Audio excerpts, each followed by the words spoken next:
যেহেতু ক্রাশ ছিল অনেক দূর, কখনো ভাবিও না যে দেখা পাবো, ফাইনালি তো দেখতে পেলাম। এখন একটা ইচ্ছে তো পূরণ হলো। কেমন সুন্দর?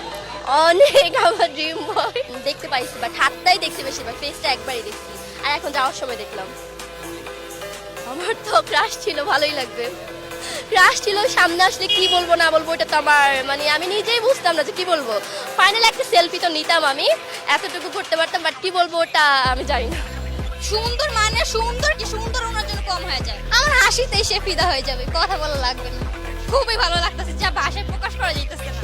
দেখেন না ঘেমে ঘেমে কি অবস্থা। ওকে দেখার জন্য আমি সকাল 11টা বাজে আসছি, 11টা থেকে এখন 3:30 বাজে, এখন চলে যাবো।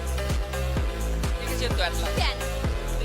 হ্যাঁ, যতক্ষণ এখানে থাকি ততক্ষণ আমি তাকায় থাকতাম, একটু চোখের পলক ফিরতো না। স্বপ্ন নিয়ে আসছি। আমি স্বপ্ন নিয়ে আসছিলাম যে একটা সেলফি